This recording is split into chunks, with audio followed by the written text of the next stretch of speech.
Hey, what's happening, y'all? Matt here again for the next installment of my how I make a cover song, how I produce a cover song demo series thing I'm doing. So as of last time, we got all the vocals recorded and we got them comped and edited and dialed in. Now it is time to get set up to mix. So this video is going to be doing the setup for mix, getting everything ready so we can properly start doing a mix down. And the next video, we will talk about actually mixing. All right. So let's dive into it. Next thing I have to do is I need to create those stems so I can save on CPU processing power for all this stuff. So I'm going to do those and I'm going to send that. So you can either use a send or you can use the output.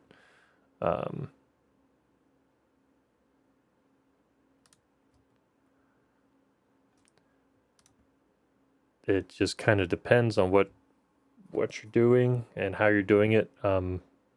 Whenever I was doing the aggressive vocals, I used a send. Now that does keep, that's a duplication of the signals, so it does keep these still outputting to your subgroup,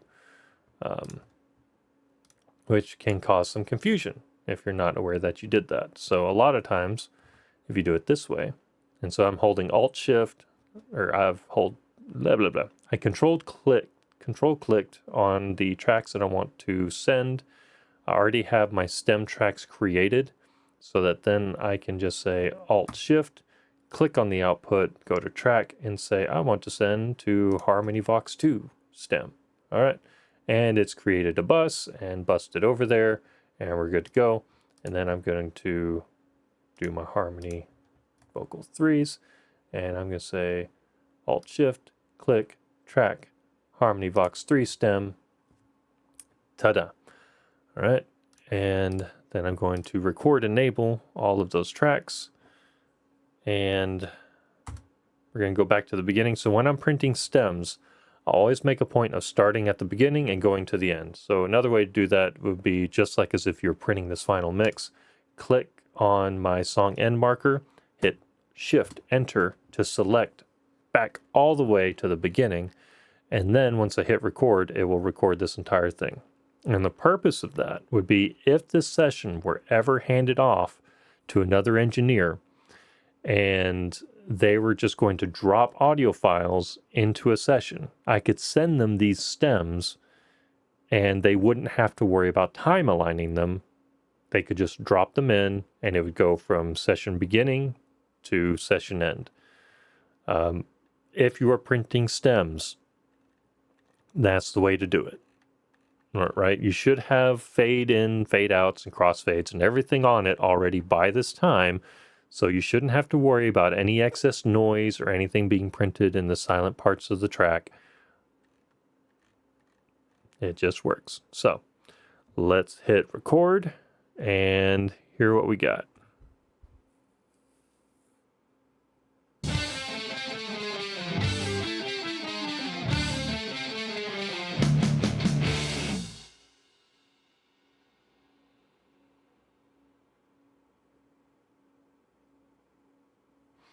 Cool.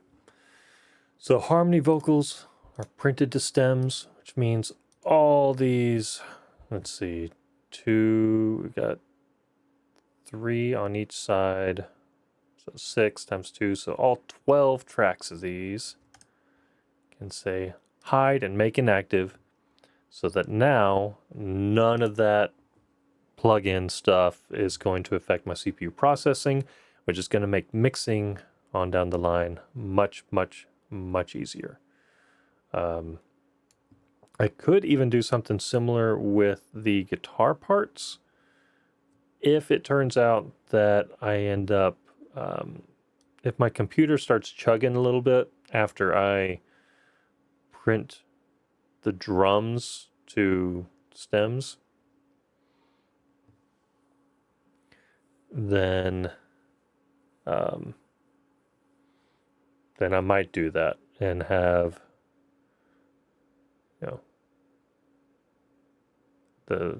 the RH Guitar 1 because that's 4 tracks just for that. And then, man, I probably should, at least for the rhythm guitar parts. With that done, let's create some guitar stems, shall we? So I'm going to print, I'm just going to do 2. So I'm going to do Control-Shift-N, 2 mono audio tracks, okay? And I want to do RH guitar 1 dash stem and RH guitar 2 dash stem. All right, and we're gonna move this one kind of over here. And what I'm gonna do is I'm gonna keep the DI track, but I'm going to pick these. Well, first I need to tell my stem tracks to be directed to my guitars subgroup. All right, okay, and now I'm going to take my 3 tracks, my load box, my ML2, and my 57 that all have plugins and stuff on them. And I'm going to say output to RH guitar 1 stem. Since it's a mono track, the pan knob's going to go away. They're all going to go there, but it is going to be post fader. So these relative levels will be printed, right? And then we'll do the same thing over here. And we'll say to RH guitar 2 stem. And we'll pan that hard right. Okay. Then we'll make sure that we have our end to beginning selected, and we'll hit record, and we will listen to this all over again. All right, done. And you can see there's some pretty big level discrepancies between those 2 stems, which, let's see, we'll go ahead and hide and make those inactive, and then we'll do the same thing over here. Hide and make inactive. There we go. So now we've got our DI track and our stem track. And the stem track was all the stuff that was like the load box and the ML2 and the 57. It was the more analog stuff, printed those to a stem, but then kept the DI track.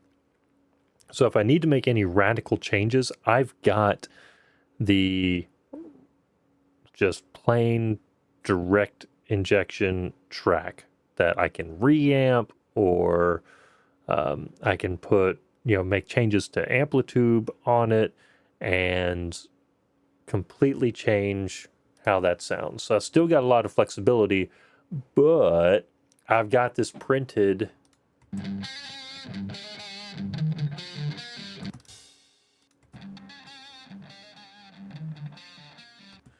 analog stem, right?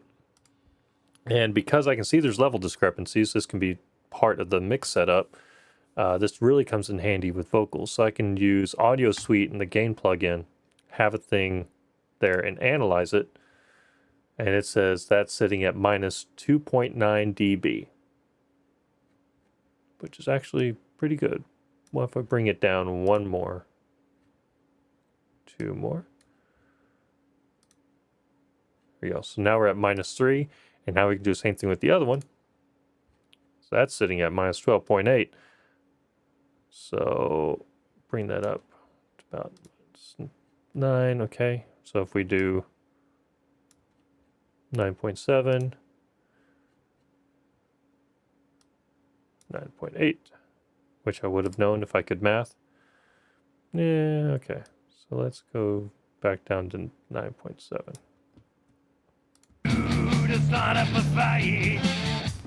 Right, so now those tracks are fairly equal. That's hard to do when you've got all these individual things. And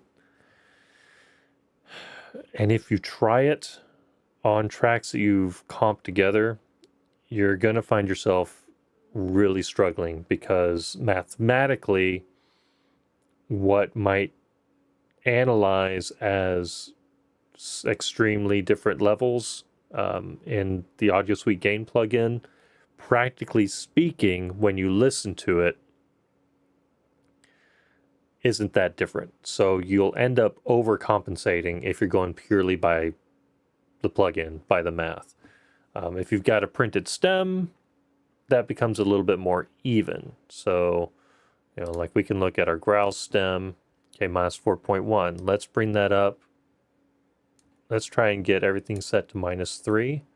Okay, now we look at our screams, minus 2.3. So that needs to come down 0.7. Minus 3. Okay. So now those should be relatively equal. All right, let's look at this. Minus 5.8. So we can bring that up to 2.8.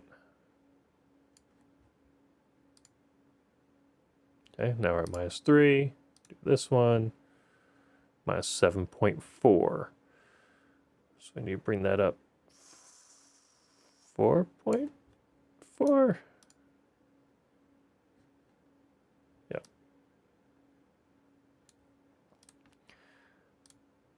At one point, I was good at math, and then I decided to major in English. And those skills went away. All right, so now I've got all my stems set so that volumes overall, at least peak levels, should be relatively the same. And that should help make mixing a little bit easier. So I'm not having to like write faders or anything with them being stemmed out and then making that change and then just adding, there already having been some compression on those tracks, maybe just adding a little bit more compression, and definitely going to add in some parallel compression through a parallel compression bus. That should all be relatively even and make mixing much easier. I'm not going to worry about stemming out the lead guitar parts because I've got just the line out from the katana and the DI. Same thing with the solo guitar. The bass guitar, switch that back to waveform, is just one DI track, so I'm not going to have to worry about that. Now, the next thing I do need to do, since we're now also doing some mix prep, is I need to get my drums subgroup ready and going, right? Now, this plugin sounds pretty good already, right? You could get by with just leaving that there. And if you're just trying to make a song, I think that would work fine. You just maybe do some, maybe put a virtual mix track after this and then add in a distressor and use the blend knob to get some parallel compression going. You add in an EQ, maybe some saturation on this track, and you could get it sounding right exactly where you need it to for the track. And I will do that to a degree. However, if you're doing this like I am and you're practicing mixing, right? I like making music. Part of it is making a song that I'm going to publish, that I'm going to put out into the world, and that's great. Part of it for me is I also enjoy mixing and making music that way and being part of this process, and I need to be keeping up my skills. And to do that, I need to mix this as if it was an acoustic drum track. So with that in mind, I'm going to open up my SSD sampler and I'm going to look at what tracks we've got here. So we've got kick direct, kick in, kick out, snare top 2, snare bottom 2, snare ring, which are muted, tom 1, 2, 3, and 4, hi-hat 2, ride, cowbell, tambourine, overheads, room A, room B, and SLR. So here's where I can start making some decisions about how I want to mix this. So I'm not going to worry about mixing kick direct because I am going to keep this track and do what I might do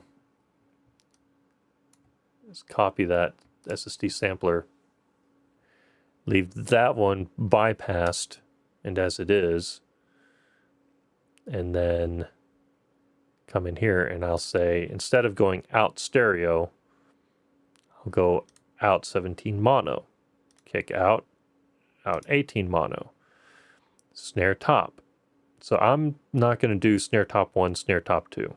I'm going to combine those into out 19 mono for both of those so that I have a snare top track, just like I would have if I was miking up a kick or miking up a kit. I would put a 57 or an ML2 on top of the snare and same thing on the bottom, right? So now we'll go out mono 2 for snare bottom.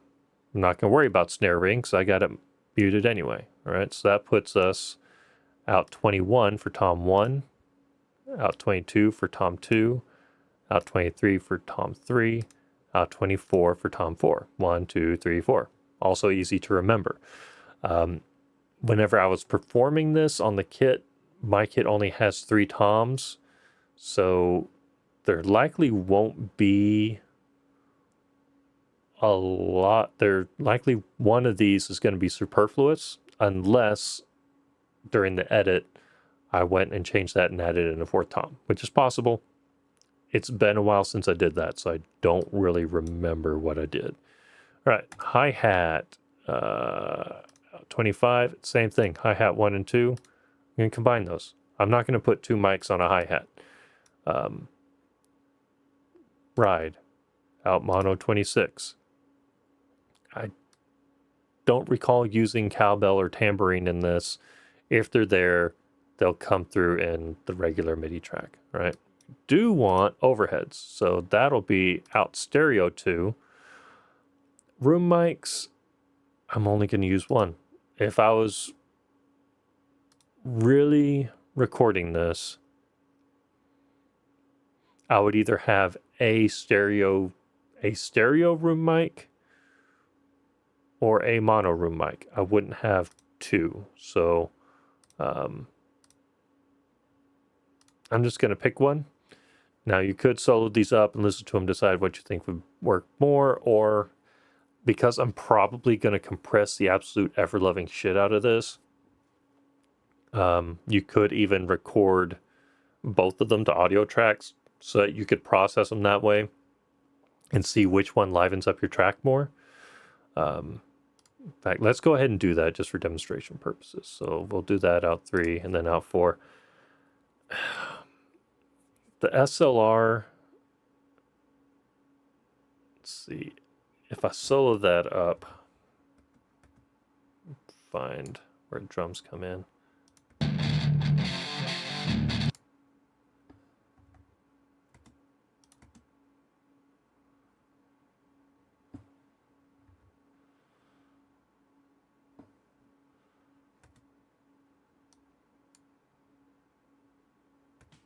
There you go.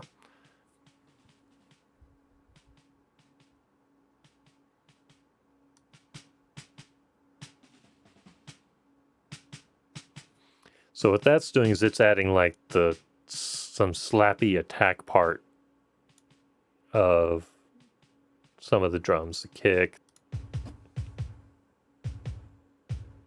and that thumpy part, that would be the kick direct.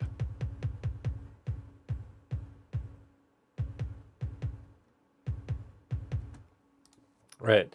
So those are both things that can make for a really cool sounding kit, but aren't necessarily anything that I would have if I was miking up a kit. So I'm going to leave them out. When it comes to actually, working with this in the mix, that's what this track here is for, is that I can bring that in a little bit. Another thing I'm going to look at is where everything is going in the routing, right? So if we look at our kick drum, like I want some of it to be in the overheads, but not a lot. Let's look at our snare. Same thing with snare, because I want my overheads to mostly be for my cymbals, right? So hi-hat, cowbell. Okay. So when I save this as a preset,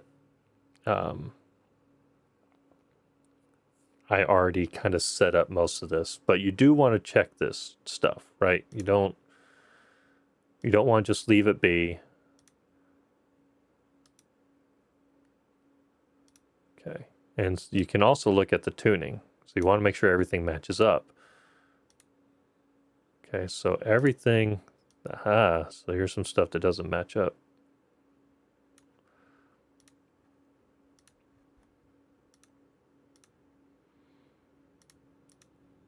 That was just one that I missed, I guess, whenever I was tuning these down a little bit.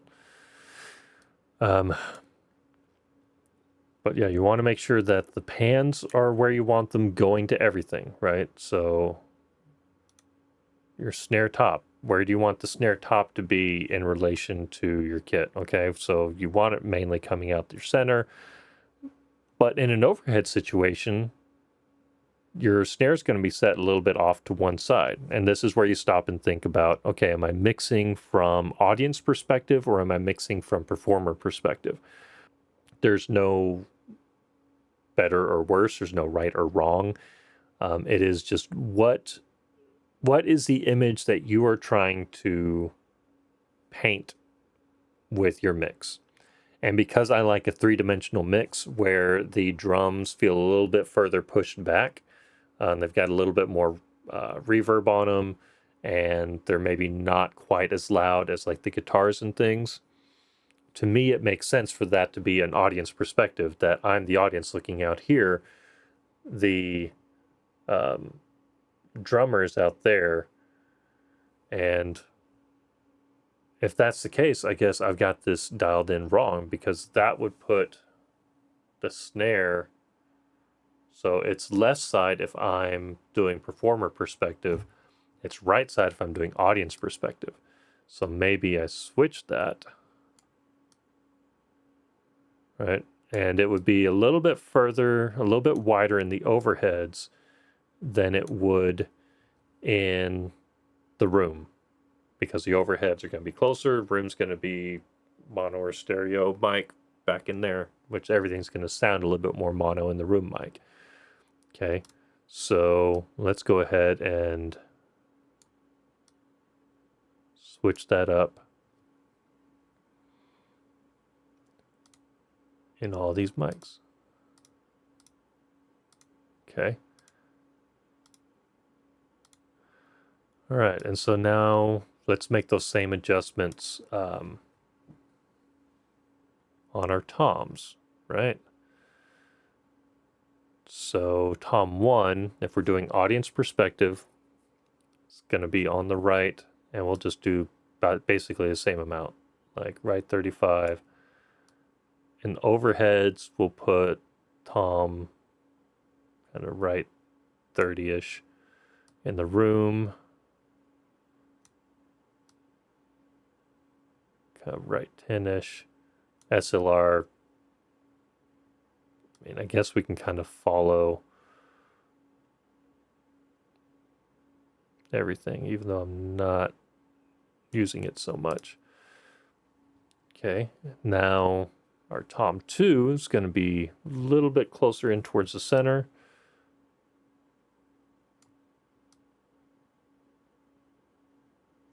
Okay.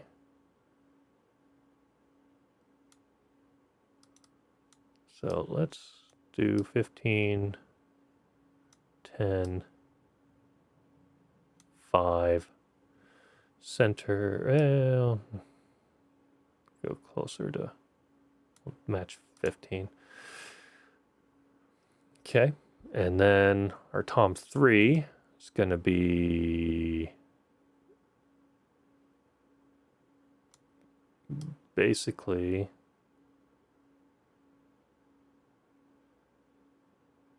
a little bit inside.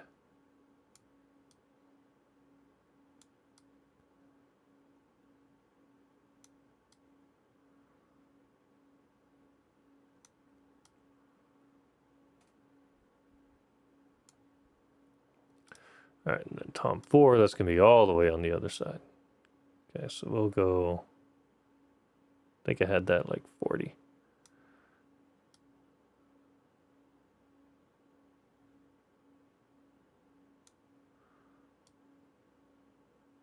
Actually, I had it like 60, but that's a little excessive.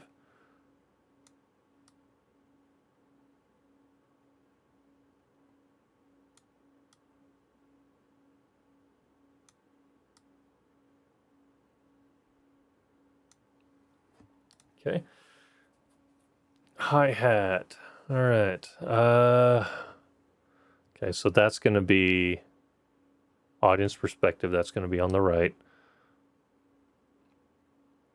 Don't know that it would be as far to the right as I had it.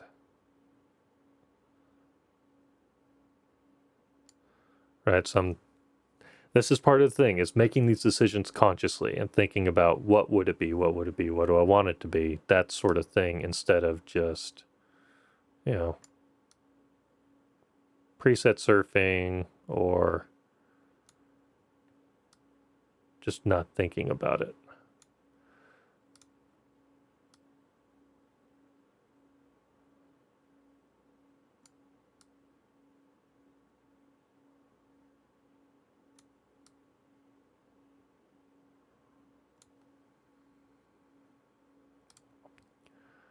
And then my ride, I'm going to want on the other side now.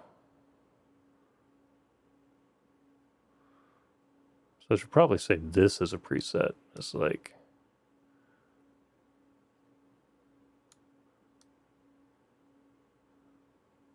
audience perspective versus performer perspective.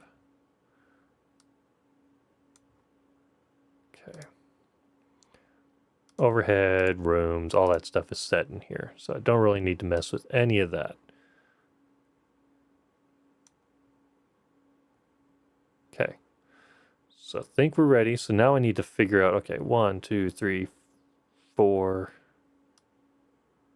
5, 6, 7, 8, 9,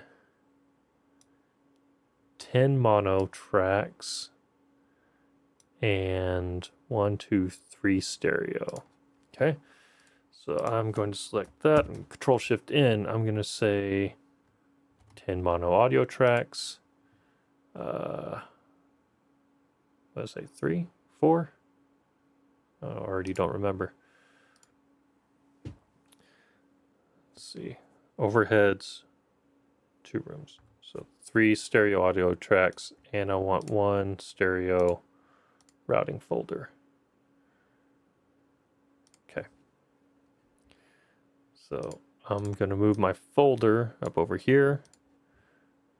And I'm going to select all those. I'm going to drop them into my folder. I'm going to rename my folder S sub drums. I'm going to have all of these output to S sub drums, and I'm going to have S sub drums output to S sub master. See, and it renamed all those folder 1, so I'm going to right click and rename the actual bus to S sub drums. So everything matches.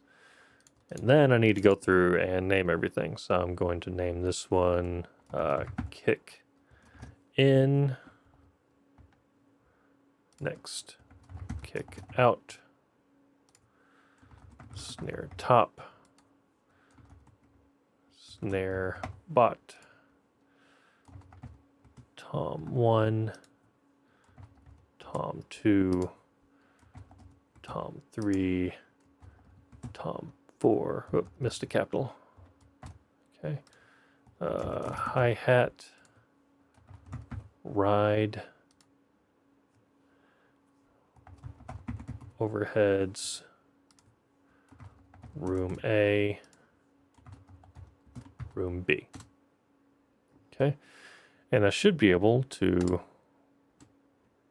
select all those and say Alt, Control, Shift, pick an input, go down to plug-in, SSD sampler, insert B, find where it starts the mono and go boop, and then it'll cascade the inputs from 17, 18, 19, 20, 21, 22, 23, 24, 526. All right, and then do the same thing over here. Select all those. Alt, Control, Shift, click, plug in, insert B, output 2, 3, 4. Bam. Okay. Control all those. I'm going to go ahead and create a track group called drums. And then I'm going to go ahead and kind of put in my pan knobs. Remember, we're doing audience perspective. So when you're doing this and you're setting your pan on your faders, you want to make sure that it's matching up with what you set up in there, because that's what's going to be going to your overheads.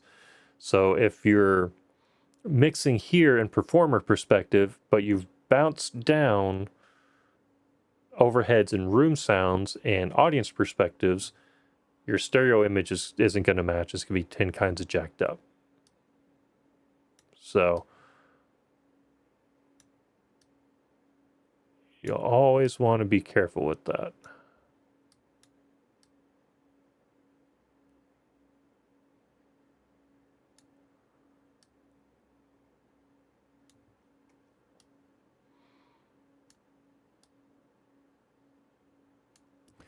Right. Alt Shift, record enable. Right. And remove that. Make sure I've got my timeline selected where I want, and then I will hit record, see what we get.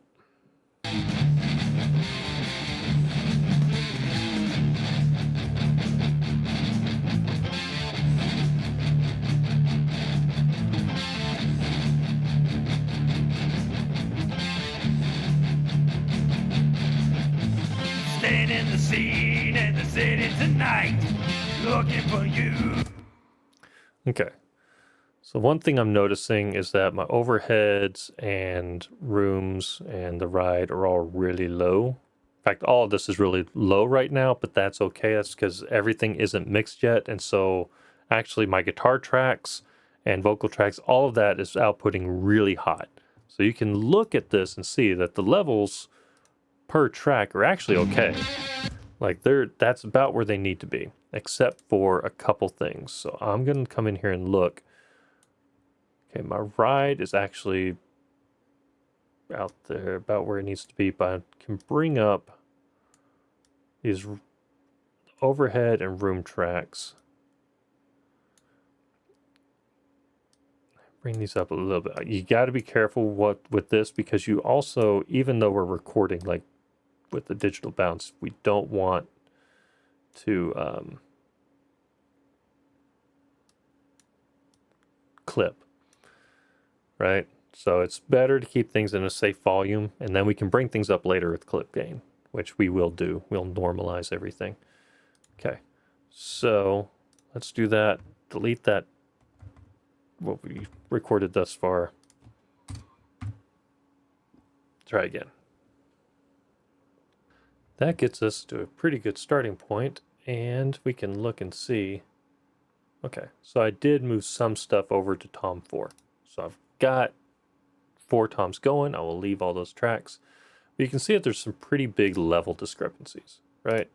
So I might do some things where, like that one's, okay, let me take off that track group. So that one snare hit, a little bit excessive. So I can just bring that down manually, a few dB.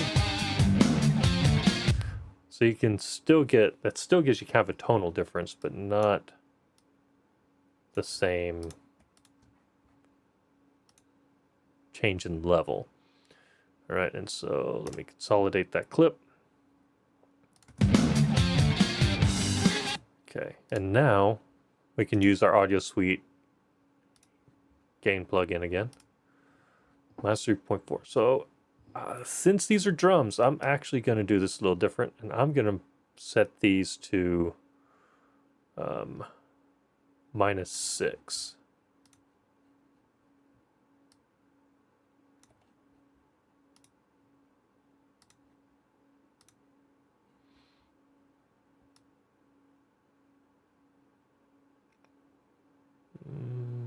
Am I mathing right?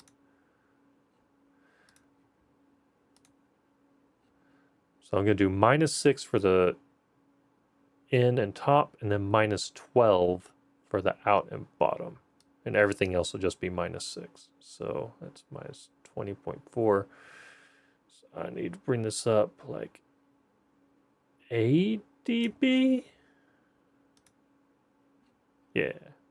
Okay, how about this one? Where are we sitting at here?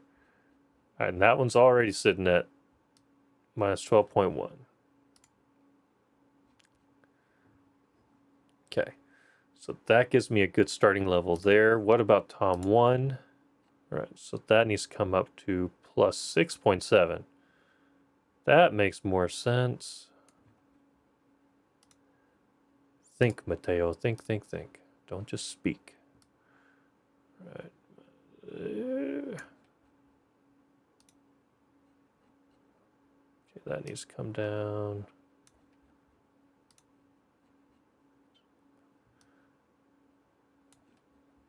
.8. Bingo. All right. Tom 3, 9.6. That needs to come up 3.6. Here we go. But now, Running on my way high. You won't pay none. aha! Right in your face. All right, overheads. These are going to be really low too. All right, 20.1 to 14.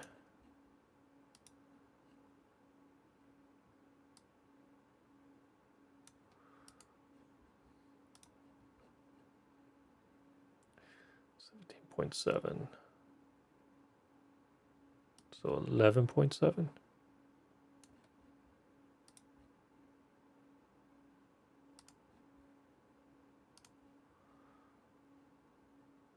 Okay, so 20.4.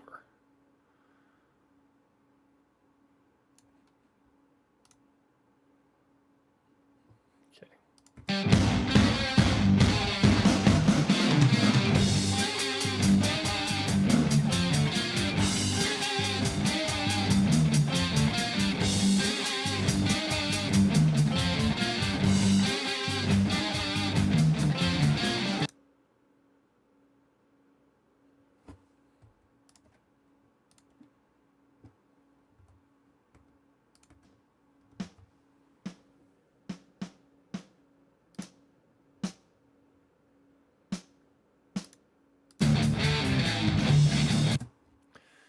So, yeah, we're already kind of getting a little bit more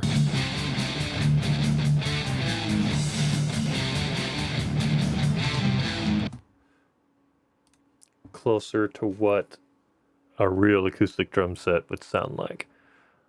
All right, so then there are things I can do here. Again, this is in the name of mix prep, right? So I know I'm going to use the parallel compression bus on these drums. So I'm going to select all those, Alt-Shift, Sends.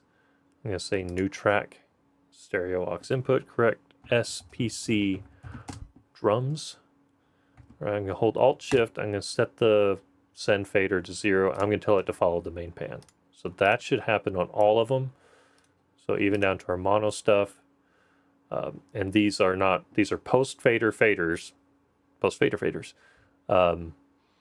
So my levels here are still going to affect this. So I can leave these all at unity and not have to deal with it. My parallel compression drum bus, I'm going to send that to my drum subgroup.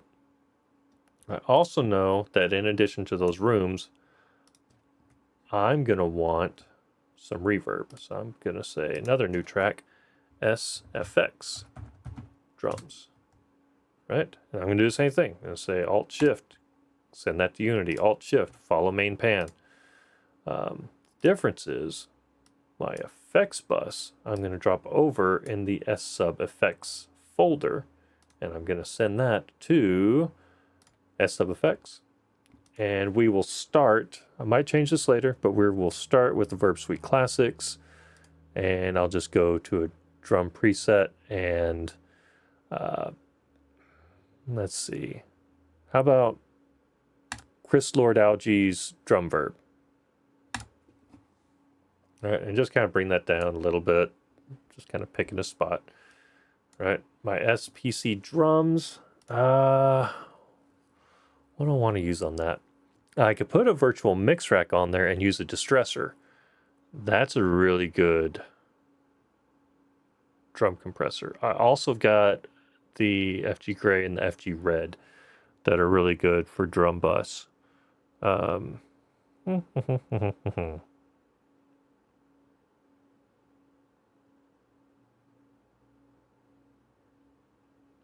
use the gray. I like using the gray for this. And I'm going to go with a preset that says crush it. We're going to crush it. All right.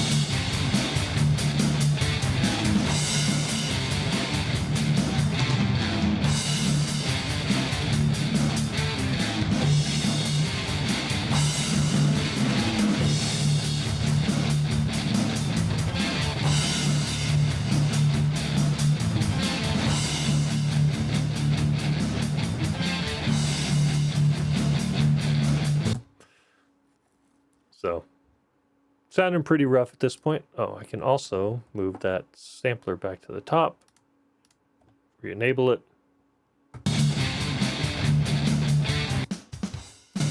So I still have that. It's also going to the parallel compression bus.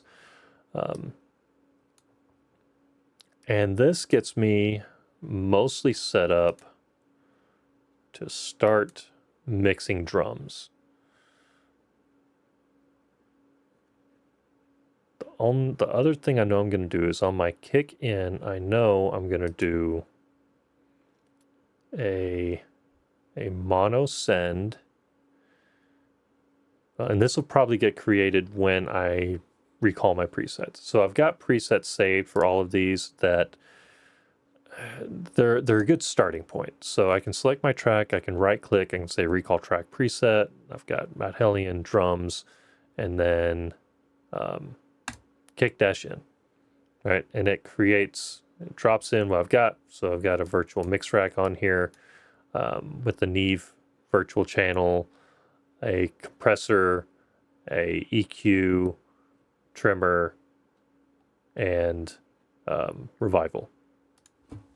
So let's see, tone wise, what does that get us? Let's look at this section here. I'll solo that up.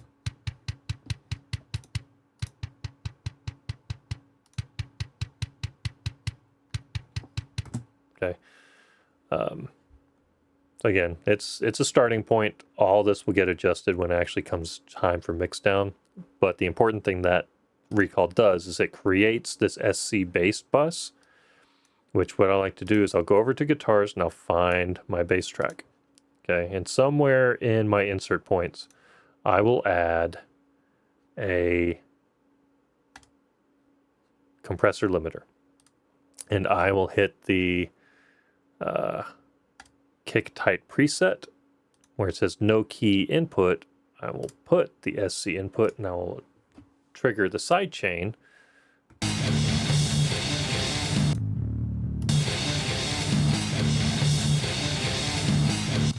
Okay. I don't need any makeup gain on this because I'm just wanting to duck the bass when the kick drum hits.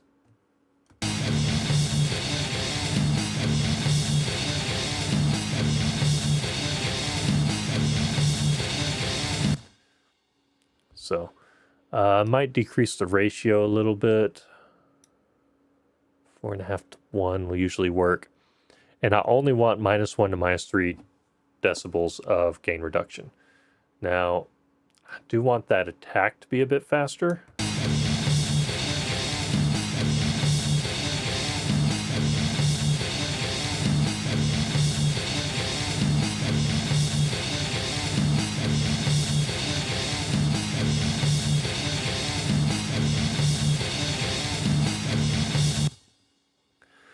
Because what I'm trying to do is make sure that the attack of the kick and the low end rumble that follows.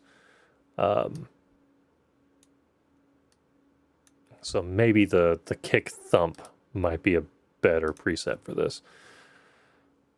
Let's look and see what kick thump does. Yeah, kick thump's going to be slightly better for this particular usage. But we're again going to take off that gain. So we're trying to basically make sure that the kick can cut through and we still maintain our same low end presence without making the entire low end go boom, boom, boom, boom, boom every time that the kick comes in, because frequencies stack, right? So if we've got our bass going off and adding a lot of low end rumble, and then we got the kick adding into that, it can create this weird warbly pushing effect on your low end, and it sucks. So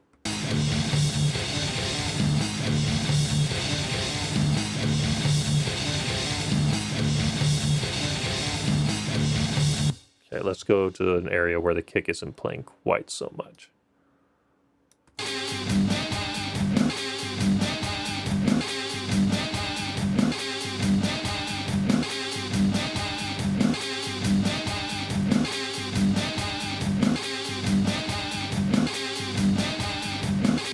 Okay, that's a good starting point.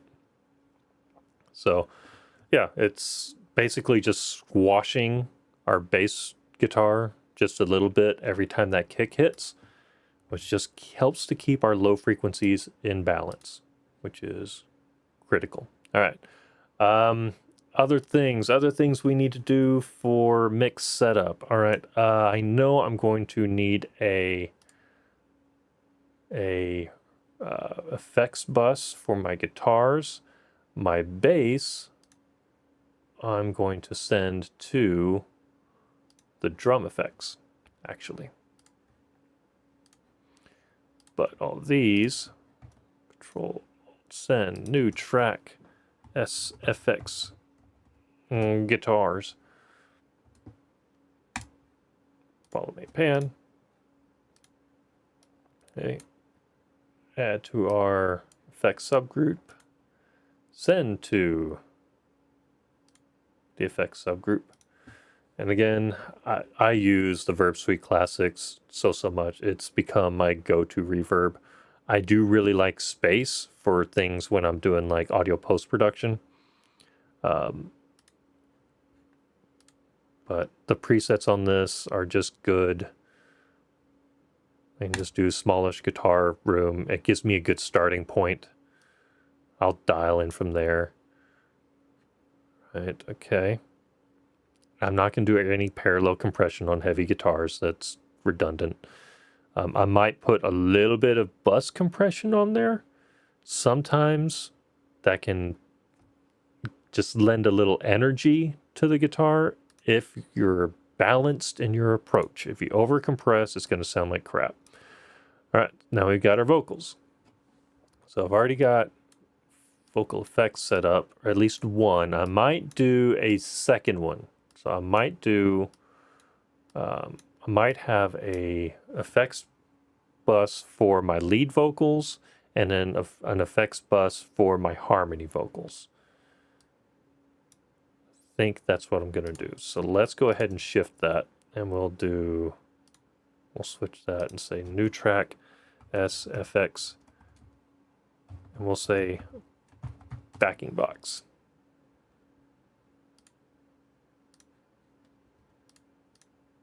Okay, add that to S sub effects. Send it to S sub effects. And like we might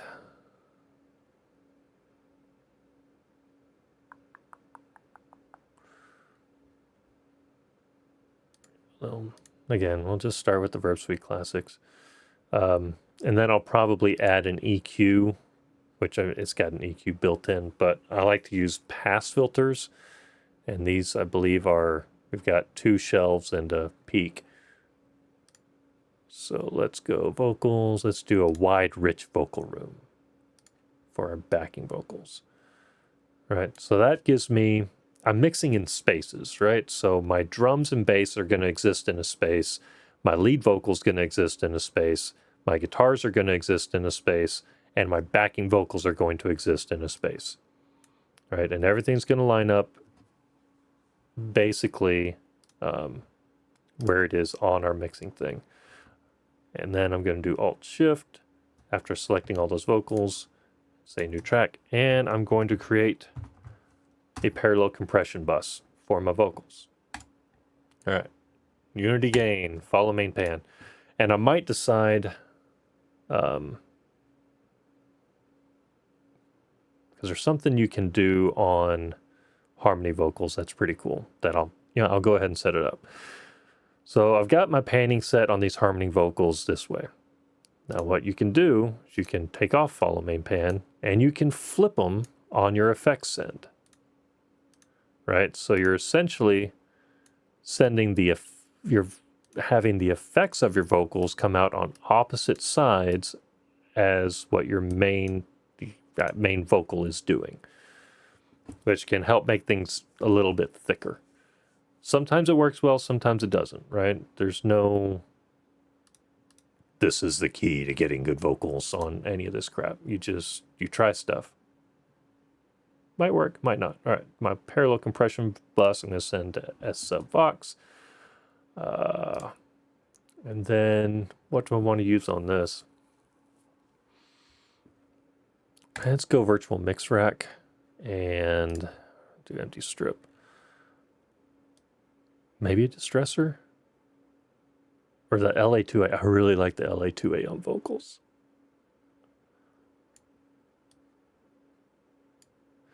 And if you're using the virtual mix rack, right, then you can also, there's one, yeah. So this has a high pass and a low pass filter on it. So you can just drop that in there. Filter out the low end, filter out the excess high end. And where's our lead vocal? Where's the lead vocal? All right. Staying in the scene in the city tonight, looking for you to start up a fight. There's an evil feeling in my brain, but it's nothing new. You know it drives me insane. Running on my way, honey, you will pay dying without some death. Running on my way, honey, you will pay dying without. Right, so you could do that on your effects bus. So you could either use virtual mix rack for something like that, or you could just go into EQ and, like, if you're using Pro Tools standard stuff, the EQ 7 band EQ, turn in your high pass filter and your low pass, right? And just flip that up to 12 dB per octave, and just kind of narrow that up a little bit.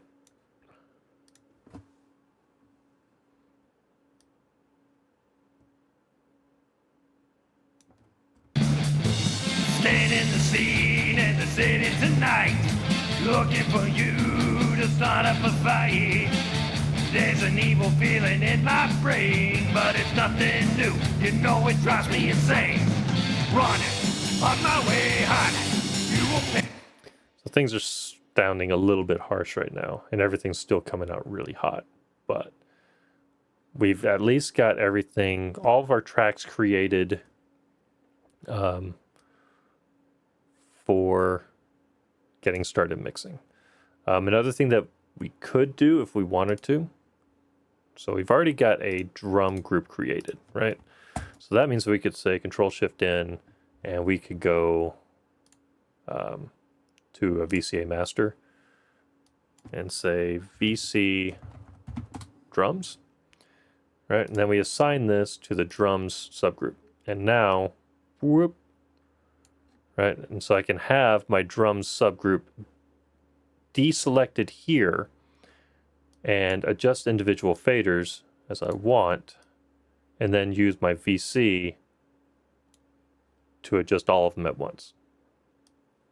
So we can do that. We can do the same thing with our guitars.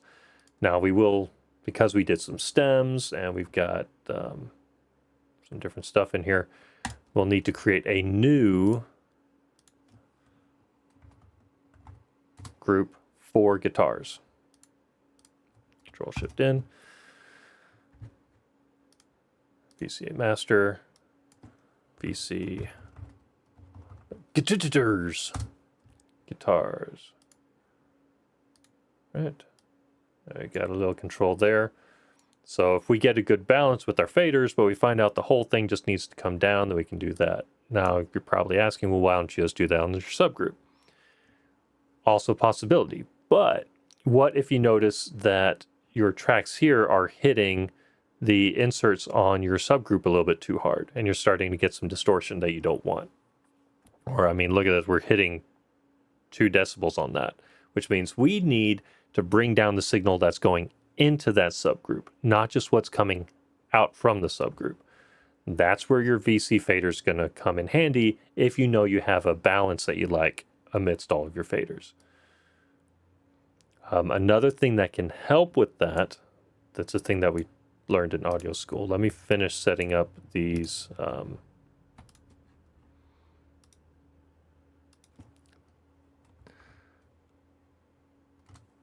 VCs.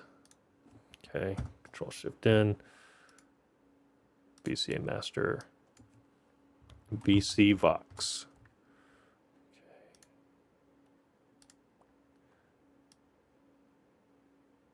Cool. Is to create master faders on that live on the input sections of all of your auxiliary tracks. So if the folder track, the routing folder is basically a folder track plus an aux track. So that means that what we can do is we can say Control Shift in. I'm just going to do 1 in this instance to demonstrate, but normally I would count up how many master faders I need, and then I would create that many. Okay, but we're just going to create this one for this instance. So this one's immediately going to the master route. So this one, maybe I'm just move it to the end and leave it monitoring output 1 and 2 and rename it main out. And so then I could say, okay, let's go back over here and do it again. We're going to say stereo master fader. Bring it here. Now this one's already going to S sub guitars just as the bus that it picked. So we could either keep that and just rename this, or just for the sake of demonstration, okay, I want this to monitor the input section to S sub drums. So I'm going to change this to monitor S sub drums, and I'm going to rename it M sub drums. Now with modern DAWs and the way all this stuff works, this is kind of redundant, but it can help in some instances when you're getting distortion in a track and you're trying to figure out where it's coming from, and you can tell something is a little bit too hot, but you're not sure what, you're not sure where. That's where having these master faders monitoring what's going into your auxiliary routing tracks is going to come in handy. So if you've got all these tracks inside your drum subgroup going too hot, and you're clipping some plugins you have in here, this fader will be lighting up red. You will know that your combined signal of everything that's going on here, that's going into this track, is passing through this fader, which is telling you it's too hot. So it's a good monitoring tool. From there, you can either just turn down this fader, or you can go to your VCA and turn that down, which is usually what I do because I'm using this to monitor. I don't want to adjust that level, that fader, because I'm wanting to see what it's doing. But another thing to consider is, okay, maybe you're not getting a lot of distortion, but you're just noticing that you've got some clipping on your submaster, and so you need to adjust these things. Or maybe you're getting a little bit of distortion, but it sounds good because of analog plugins you got going on. In which case, that would be where I would actually turn down on the master fader, or turn down on the subgroup fader itself, right? Because I'm wanting that little bit of extra hit on my plugins in here. I'm wanting that little bit of extra saturation through those analog modeling plugins, or I just think things are set up there that sounds good, but down the line, it's starting to sound bad. And so that's where you have multiple points where you can diagnose issues and fix them. Like I said, modern digital stuff, the way things are programmed now, it's not as big of a deal as it used to be before we had so much digital headroom. There was a time where that workflow was absolutely critical, and if you didn't do that, you were likely going to get some very disturbing sounds and you didn't know where they were coming from. But that's something, since I've started on that, I'll go ahead and use that workflow. Some of the most critical points to have that are going to be in front of your subgroups and in front of your submaster and for your main out. If you're just going to do that on a limited point, you can go further and have it in front of all of your auxes. Sometimes, most of the time, that's going to be a little bit excessive, again, for modern DAWs. Okay, and that's where we're at to get ready to start doing a mix down. There's a few more things I'll do off camera. I need to create those few additional tracks. I need to maybe go ahead and do track preset recalls on those drum tracks to get me in a good place to really start on mix down.